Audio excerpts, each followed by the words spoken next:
What is up, guys and girls, and welcome to another experiment on my channel. If you watched the last experiment we did, it was 1 year into FM20 and we looked at how it finished. As you can see on the screen now, Arsenal finished as champions, Watford, Sheffield United and Norwich all got relegated.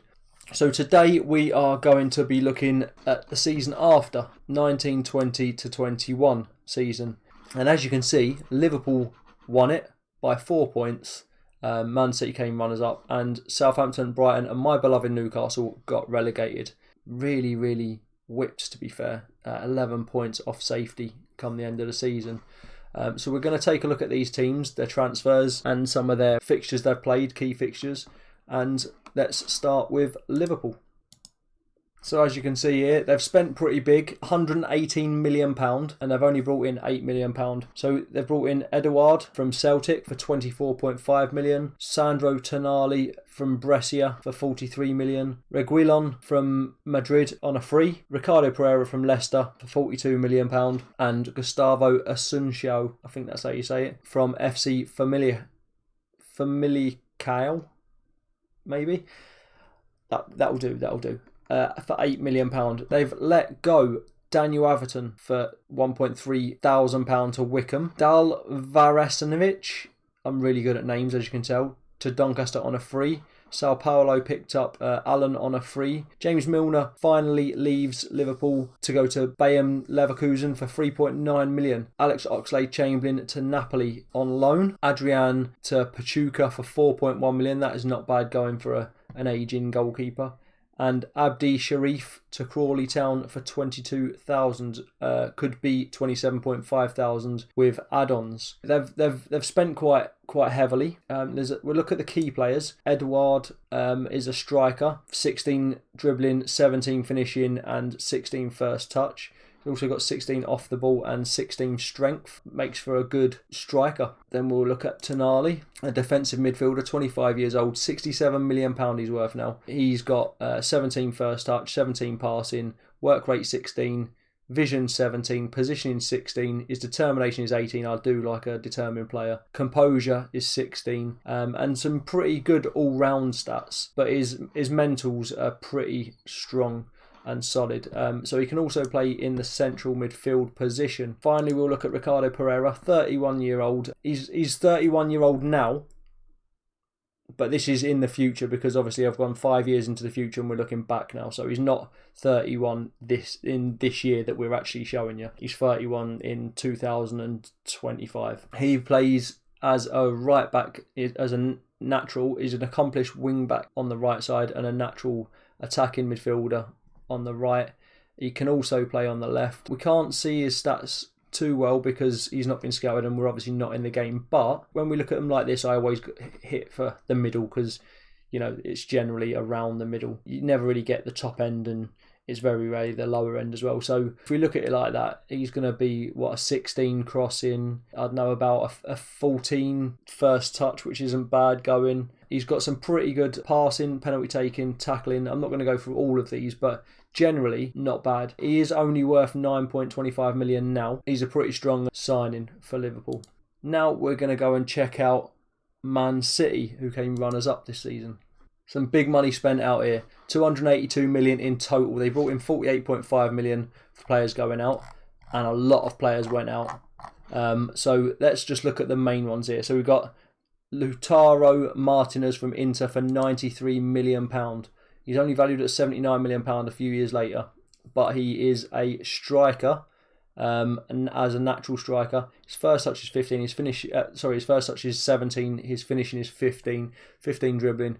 Got 16 penalty taking, 17 technique. Off the ball he's 17, flair 18, determination 16, composure 16, anticipation 17, agility 18, natural fitness 16, and stamina 16. He's 27 years old in 2025, so he's probably going to be 23 years old in this season we're talking about now. So yeah, he can play as a striker, central midfielder, an attacking midfielder, central, he's accomplished at, and an accomplished left attacking midfielder. So that's pretty good. He's got some decent average ratings as well, it's worth mentioning. Here's an interesting one. David Alaba from Bayern Munich for £36 million. 33-year-old, and he's pretty much accomplished all the way up the left side and in the defensive half, in the centre. He's always been a pretty good player anyway, and he's got some pretty strong mentals there with his anticipation being 16, concentration 17, decisions 16, determination 17, teamwork and work rate, always important ones, 18 and 17 respectively, and 19 natural fitness, even though he is 33. Still valued at £27 million or 300k a week. Pretty impressive signing, and for not that much as well when you consider what you're getting. We've got William Carvalho from Real Betis, a centre-back, defensive midfielder and a midfielder. Got 16 first touch, 16 passing, 16 tackling, 17 teamwork, 17 concentration, 18 balance and 17 natural fitness. So pretty strong. He's still worth 16.75 million, basically 17 million if you can afford his wages. 33 years old. He is on his way out, but he still looks like he can do a job. I'd probably say Championship and lower. Bruno Fernandes from Sporting. He is currently still at the club. Central midfielder. He is an accomplished left midfielder, attacking midfielder, accomplished right attacking midfielder, and a natural AMC. Very, very, very good mentals. 16 corners, 16 crossing, 17 long shots, and 16 passing. I really, really like his mentals there. I'm not going to read through them because there's too many, but he's 30-year-old, 61 million, 270k a week, and he's a regular start for Man City still. Chris Mepham from Bournemouth. He's valued at £61 million, so he's 27 years old, so he's probably only going to be 20 years old or so, 21 years old in the actual game. But that is from Bournemouth. He's valued at £61 million now. He is a centre-back, also a defensive midfielder. Again, we can't see exactly what his stats are, but 17 composure, 17 anticipation, 17 balance, 17 strength. You're looking at 15, 16 natural fitness, 16 marking, 16 tackling, 16 heading. So he is a pretty strong player. It'd be interesting to see how much you could get him for in the first season. Chris Mepham from Bournemouth. He cost Man City 30 million this season, so a season later. So you might be able to get him pretty cheap in the first season.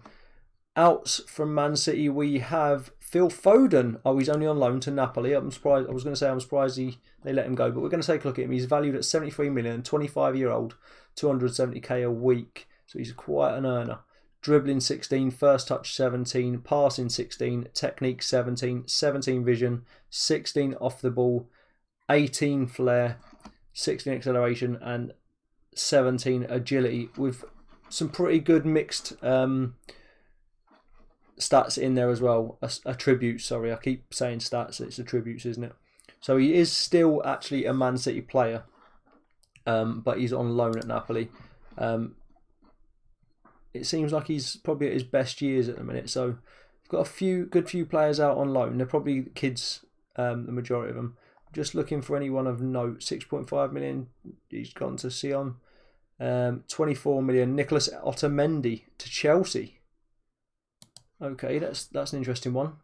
36 years old, Nicholas Otamendi. I thought it looks a bit like Aguero there. Yeah, he's aging a bit. He has moved on since then. Chelsea, Wolves, and Huddersfield have purchased him. A decent centre back, I'd say for Championship, or he's free agent now. Maybe League One, he could do a job at. So let's take a look at the relegated teams. You've got Southampton finished 5 points off safety, Brighton 8 points off safety, and as we said before, Newcastle finished. We're now going to take a look at 21-22 season, where, as you can see, Liverpool were champions again, and Man City were runners-up again. Leicester, Leeds and Brentford all relegated. We're not going to go into too much detail. We're going to move on quickly to the final season. We're just going to talk a little bit as we go. Man City pipping Liverpool this time. by quite a lot actually, by 7 points. So Man City back in the driving seat after Liverpool winning back-to-back Premier League titles. Norwich with the drop, Crystal Palace and Barnsley all going down. Still no sign of Newcastle coming back up. Liverpool win the league the season after, with Man City again being runners-up. There's a bit of a, I wouldn't say a pattern, but there's not much wiggle room apart from the top two. So there's 1 point in it. Liverpool won by 1 point. Leicester, Aston Villa and Huddersfield all going down. Here we are. Newcastle got promoted this season. Liverpool winning the league again, and Man City not surprisingly coming runners up.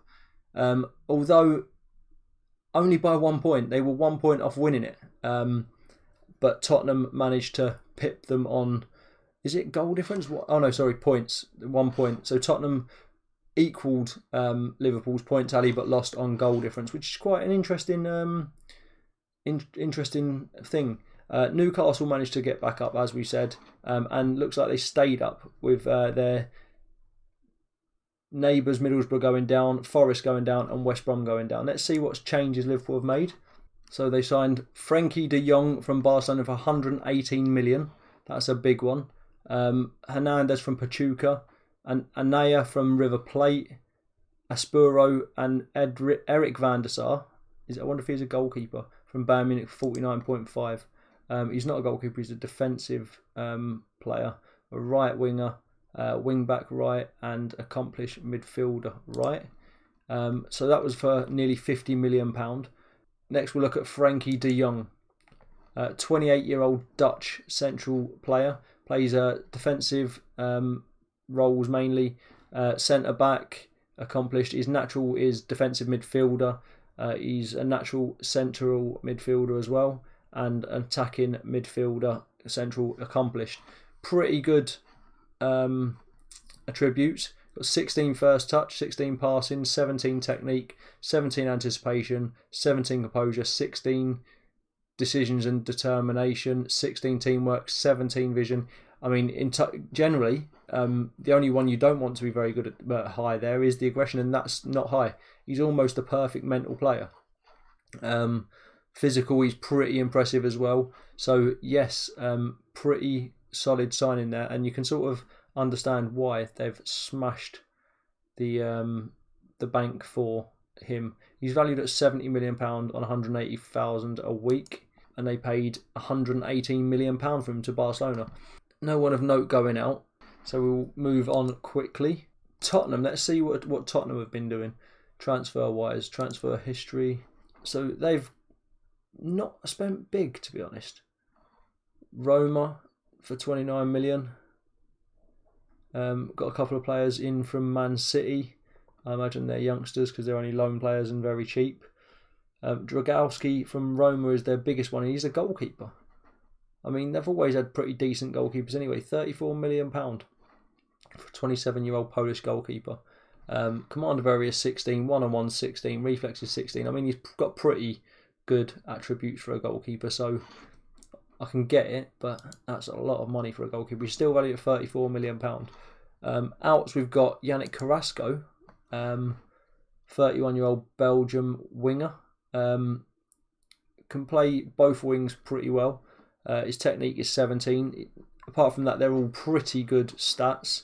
He's rated at £22 million, and he's contracted to West Ham currently. An interesting one. It could go up to 28 million. They're pretty much breaking even. They've got 30 million out, 30 million in, and 31 million out. That's not too bad. Let's take a look at the team. They've still got Harry Kane. He's currently playing as a sub. They've got Depay up front. Okay, and Ndombele in. Okay, they've got a few players in. Why haven't they got the goalkeeper they've paid ridiculous money for? Where is he? Him. Why is he a sub goalkeeper? You don't spend that sort of money on a goalkeeper to sit on the bench. Crazy. They've got Tovan as well, ex-Newcastle player, 32-year-old, still £24 million. He didn't have a great season with Newcastle. in the Premier League. So hopefully he does all right. Davinson Sanchez as well. They've got a few good players, so that'll be why they got there. Middlesbrough, Nottingham Forest and West Brom going down. Let's just take a look at the schedule.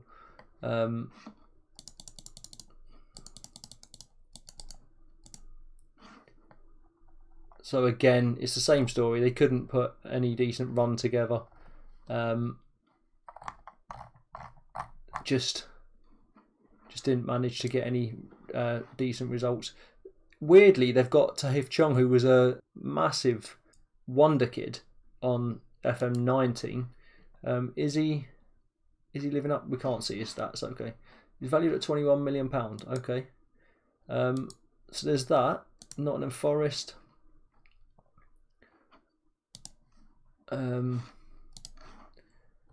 Again, they're just not getting run together in the Premier League. It's pretty dire. They beat Southampton, got to the 5th round of the Cup, beat West Ham, beat Leeds, beat West Brom, but didn't get any big wins, to be honest. West Ham, Burnley. I was going to say that's a big win, but that's only a friendly, so it doesn't really count. I'd say Liverpool so far are out in front, smashing it up with four league wins out of 5 seasons.